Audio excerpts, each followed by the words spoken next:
Hello दोस्तों, एक बार फिर से स्वागत है आपके अपने यूट्यूब चैनल के एक और प्रेस वीडियो में। तो दोस्तों आज के वीडियो में हम ये बात करने वाले हैं कि जो नए सिस्टम का जो नोटिफिकेशन आया उसको लेकर आपको बहुत सारे डाउट हैं। उसमें सबसे पहला डाउट तो आपका ये है कि RSLDC क्या है, और ये RSLDC और इंटर्नशिप अलग अलग है क्या क्या ये अलग अलग आपको करनी है, या फिर जिनका फॉर्म वेरीफाई है उनको भी RSLDC का कोर्स करना है क्या, और ये RSCIT और ITI इसमें चल जाएगी क्या। तो आपके इन सभी डाउटों को हम इस वीडियो में क्लियर करने वाले हैं। लेकिन वीडियो शुरू करने से पहले मैं आपको एक चीज़ बता दूं कि हमने राजस्थान बेरोजगारी भत्ते के नाम से व्हाट्सएप पर ग्रुप बना रखा है। आप उसको ज्वाइन कर सकते हैं, उसकी लिंक आपको वीडियो के डिस्क्रिप्शन में मिल जाएगी। लेकिन आप उसको ज्वाइन करने से पहले उसकी कंडीशन सुन लो। आप उसमें बेरोजगारी भत्ते से संबंधित ही चीज़ें डाल सकते हैं, जैसे बिल पास हुआ या फिर किसी जिले का पेमेंट आया या फिर आपको कुछ प्रॉब्लम आ रही है तो वो सवाल आप पूछ सकते हैं। अगर आपने किसी ऐप का लिंक वगैरह या किसी चीज़ के और के बारे में आपने वहाँ पर लिंक वगैरह ऐसे डाली तो आपको रिमूव कर दिया जाएगा, और अगर आपको एक बार रिमूव कर दिया गया तो आप उसमें वापस नहीं जुड़ सकते। तो चलिए वीडियो को स्टार्ट कर लेते हैं। तो सबसे पहले बात करते हैं कि RSLDC क्या है। तो दोस्तों इसकी फुल फॉर्म होती है Rajasthan skill and livelihoods development corporation, जिसका हिंदी में अर्थ होता है राजस्थान कौशल एवं आजीविका विकास निगम। आपके जनरल नॉलेज के लिए बता दूं कि इसकी शुरुआत सितंबर 2004 में सर्वप्रथम राजस्थान में हुई थी। अब RSLDC की शुरुआत कैसे हुई, इसमें करना क्या होता है, और ये राजस्थान बेरोजगारी भत्ते में इसका कोर्स क्यों मांगा जा रहा है, इस बात को समझते हैं। इसकी शुरुआत करने के पीछे एक रीजन था कि बढ़ती हुई बेरोजगारी को देखते हुए सभी को नौकरियां नहीं मिल रही थी। तो दोस्तों उनके हुनर के अनुसार उनको कोर्स करवाया जाता था। जैसे कि आपको अगर माने होटल में काम करने का शौक, आप होटल का हुनर है तो आपको होटल मैनेजमेंट का कोर्स वो करवाएंगे। वहाँ पर बहुत सारे प्रकार के कोर्स होते हैं, आप जो चाहे वो कर सकते हैं। मैकेनिक का कोर्स कर सकते हैं, मतलब कुछ भी कोर्स कर सकते हैं आपके हुनर के अनुसार। जैसे आपने माना होटल का काम मैनेजमेंट का कोर्स किया तो आपको होटल में वो नौकरी लगवा देंगे। नौकरी लगवा देंगे तो आपको रोजगार मिल जाएगा। अगर आपको फिर भी रोजगार नहीं मिलता तो फिर आपको सरकार बेरोजगारी भत्ता देगी। तो इसके मांगने के पीछे ये था कि अगर वो RLDC का कोर्स करेंगे तो उनको जॉब मिल जाएगी। अगर उसको फिर भी जॉब नहीं मिलती है तो फिर हम वो बेरोजगार फिर माना जाएगा और उनको फिर हम बेरोजगारी भत्ता देंगे। इनके पीछे इसलिए रीजन था, इसलिए वो RLDC का कोर्स मांग रहे हैं कि पहले आप मतलब रोजगार के लिए कुछ ट्राई करो, अगर आपको फिर भी नौकरी नहीं मिलती तो फिर हम आपको बेरोजगारी बता देंगे। सीधे तौर पे मतलब ये है। अब RSLDC क्या, इसका मतलब आपने समझ लिया, और बेरोजगारी भत्ते में इसको क्यों मांगा जा रहा है ये भी आपने समझ लिया। आप समझते हैं कि RSLDC और इंटर्नशिप अलग अलग है क्या। तो दोस्तों बिल्कुल दोनों चीजें अलग अलग है। अब आपको समझाते हैं कि RSLDC का कोर्स तो आपको कब चाहिए, इंटर्नशिप आपको कब करनी है।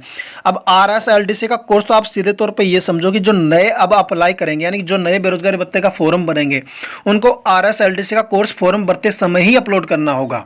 और वो इसलिए करना होगा क्योंकि आपने RSLDC का कोर्स किया, आपको जॉब नहीं मिली, आप बेरोजगार हो, आप बेरोजगारी भत्ता लेने के लिए पात्र हो, इसलिए आपको उसको ये कोर्स करना, और ये इसका कोर्स का आपको एक डिप्लोमा जो दिया जाएगा वो अपलोड करना होगा शुरुआत में ही।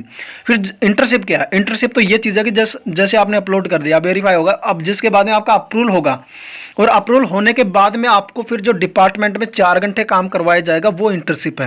यानी कि जो 4 घंटे काम करवाया जा रहा है वो इंटर्नशिप है। RSLDC आपको फॉर्म भरते समय ही चाहिए। अब जिनका फॉर्म वेरीफाई है उनको तो पहले जब फॉर्म भरा था तो ऐसा कोई कोर्स अपलोड नहीं करना पड़ा था, क्योंकि तब ये नियम नहीं था। ये नियम नया जुड़ा है और ये 2022 से ही लागू होगा। तो अब बहुत सारे लोगों का फॉर्म वेरीफाई है, तो उनका सवाल है कि क्या उनको भी RSLDC का कोर्स करना होगा क्या, और वो कैसे अपलोड करेंगे। तो दोस्तों पहले तो उनको भी ये कोर्स करना होगा RSLDC का। अगर आपको किसी के पास पहले से होगा तो अच्छी बात है, वो चल जाएगा, उसको अपलोड करना होगा। और अगर नहीं है तो आपको करना होगा। और ये आपको SSO ID पे ऑप्शन मिलेगा, कुछ दिन बाद में आपको ऑप्शन मिलेगा, वहां पर आपको उस सर्टिफिकेट को अपलोड करना होगा। फिर अपलोड करने के बाद में जैसे आपका मान लो अप्रूवल होता है, फिर आपको इंटर्नशिप तो फिर भी करनी होगी। इंटर्नशिप तो आपकी अलग है, जो 4 घंटे आपको काम करवाए जा रहे हैं वो इंटर्नशिप है। तो ये चीज क्लियर कि वेरीफाई जिनका फॉर्म है उनको भी RSLDC का कोर्स करना है। तो दोस्तों बात करते हैं कि RSCIT और ITI की डिग्री इसके अंदर चल जाएगी क्या। जो RSLDC का कोर्स मांगा जा रहा है उनकी जगह ये कोर्स कर रखा है तो वो चल जाएगा क्या। तो दोस्तों इससे देखने से पहले आप ये 3 नंबर पॉइंट देखो कि यदि किसी आवेदक ने पूर्व में प्रोफेशनल कोर्स यथा BEd BTech MBBS BSc और नर्सिंग लास्ट में लिख रखा है इत्यादि डिग्री अथवा डिप्लोमा अथवा सर्टिफिकेट किया हुआ तो 3 माह के कौशल प्रशिक्षण की आवश्यकता नहीं होगी। यानी कि जिन्होंने ये कोर्स कर रखा उनको 3 माह के जो ये RSLDC का कोर्स है उनको करने की जरूरत नहीं होगी। अब दोस्तों ये जो कोर्स उन्होंने लिख रखे हैं ये तो कंफर्म कर दिया कि ये जिनके पास है उनको तो ये RSLDC का कोर्स करना जरूरी नहीं है।